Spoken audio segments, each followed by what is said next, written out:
کبھی سوچا ہے کہ ایک پوری کی پوری قوم بندروں میں تبدیل ہو جائے؟ یہ کوئی خیالی کہانی نہیں، یہ ایک سچا واقعہ ہے جب اللہ کے عذاب نے ایک قوم کو بندر بنا دیا۔ سوال یہ ہے کہ آخر وہ کون سا گناہ تھا اتنا سنگین کہ پوری قوم کی شکل ہی بدل دی گئی، اور پھر ان کا انجام کیا ہوا؟ چلیں آج اسی حیران کن واقعے کی گہرائی میں اترتے ہیں، قرآن اور حدیث کی روشنی میں۔ تو کہانی شروع ہوتی ہے حضرت داؤد علیہ السلام کے دور سے۔ سمندر کے کنارے ایک بستی تھی، نام تھا ایلا۔ یہیں پر آپ اور آپ کی قوم آباد تھی۔ یہ کوئی چھوٹی موٹی بستی نہیں تھی، تقریباً 70,000 لوگ رہتے تھے وہاں۔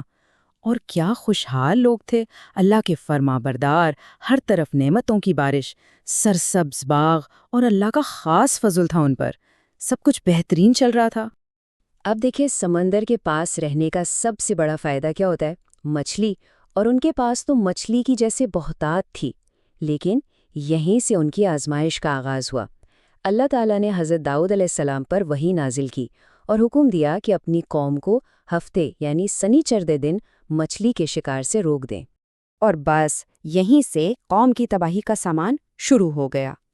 اب مصیبت یہ تھی کہ یہ حکم سن کر سب پریشان ہو گئے۔ کیوں؟ کیونکہ ہفتے کا دن ہی تو وہ خاص دن تھا جب مچھلیاں خود بخود کنارے پر آ جاتی تھیں، ڈھیروں ڈھیر۔ باقی دنوں میں اتنی محنت کرنی پڑتی تھی۔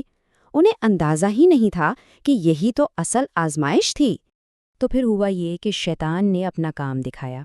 اس نے ان کے دلوں میں ایک خیال ڈالا، ایک ایسا ہیلا، ایک ایسی ترکیب جس سے وہ اللہ کے حکم کو یوں سمجھ لیں کہ توڑے بغیر ہی توڑ دیں۔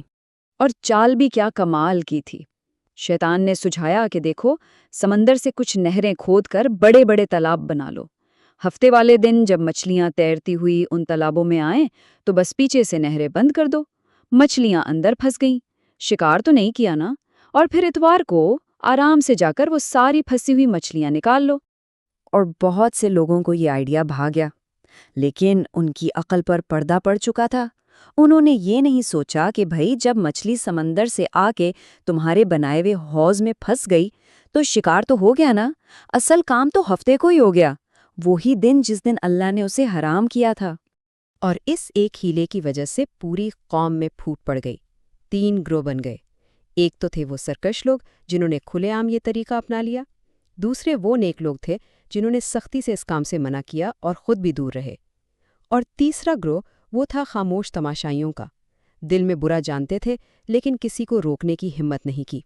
اب جب نافرمانی اس حد تک بڑھ جائے تو پھر اس کا انجام تو ہونا ہی تھا، اور اب وقت آ گیا تھا اللہ کے عذاب کا۔ یہ جو نافرمان گروہ تھا نا، جنہوں نے ساری نصیحتوں کو ایک کان سے سن کر دوسرے سے نکال دیا تھا، یہ کوئی 150 لوگ نہیں تھے، پورے 12,000 تھے۔ سوچیں حضرت داؤد علیہ السلام نے ان 12,000 لوگوں کو کتنا سمجھایا ہوگا، بار بار اللہ کے عذاب سے ڈرایا ہوگا، لیکن ان پر کوئی اثر نہیں ہوا۔ وہ ڈھٹائی سے اپنا کام کرتے رہے۔ آخرکار ایک دن حضرت داؤد علیہ السلام جلال میں آ گئے اور انہوں نے ان شکار کرنے والوں پر لعنت کر دی۔ اور پھر وہی ہوا جس کا ڈر تھا، اللہ کا حکم نازل ہوا، جیسا کہ قرآن پاک میں سورہ بقرہ میں ارشاد ہے، اور تم ان لوگوں کو خوب جانتے ہو جو تم میں سے ہفتے کے دن میں حد سے نکل گئے تھے، تو ہم نے ان سے کہہ دیا کہ تم ذلیل بندر بن جاؤ۔ اس لعنت اور حکم کا اثر فوری تھا۔ اگلی صبح ان گناہگاروں کے گھروں سے کوئی باہر ہی نہیں نکلا۔ جب باقی لوگوں کو تشویش ہوئی اور وہ دیواریں پھاند کر اندر گئے تو جو منظر دیکھا وہ رونگٹے کھڑے کر دینے والا تھا۔ وہ سب کے سب بندروں کی شکل میں بدل چکے تھے۔ اور سب سے دل دہلا دینے والی بات کیا تھی کہ وہ بندر اپنی نئی شکل میں اپنے رشتہ داروں کو پہچان رہے تھے۔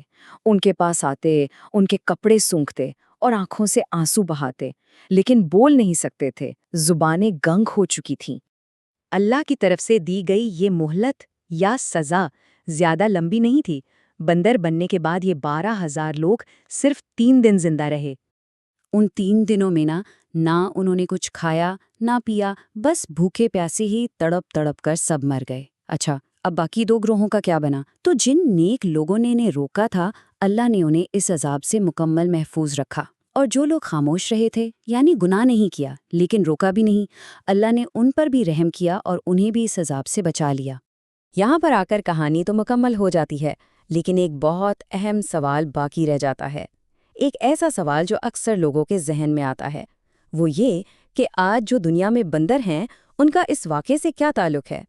کیا آج ہم جو بندر دیکھتے ہیں وہ اسی عذاب زدہ قوم کی نسل ہیں؟ تو اس کا جواب بالکل واضح اور دو ٹوک ہے، جی نہیں۔ دیکھیں، اللہ کا ایک اصول ہے، جب بھی کسی قوم پر ایسا عذاب آتا ہے جس میں ان کی شکلیں بدل دی جاتی ہیں تو وہ عذاب صرف اسی نسل تک محدود رہتا ہے۔ اللہ تعالیٰ ان لوگوں کو ہلاک کر دیتا ہے اور ان کی نسل آگے چلنے نہیں پاتی۔ تو اس سے یہ بات بالکل صاف ہو جاتی ہے کہ آج کے بندروں کا اس قوم سے کوئی تعلق نہیں، وہ قوم تو 3 دن میں ہی نیست و نابود ہو گئی تھی۔ تو آخر میں ہم اس پورے واقعے سے کیا سیکھتے ہیں؟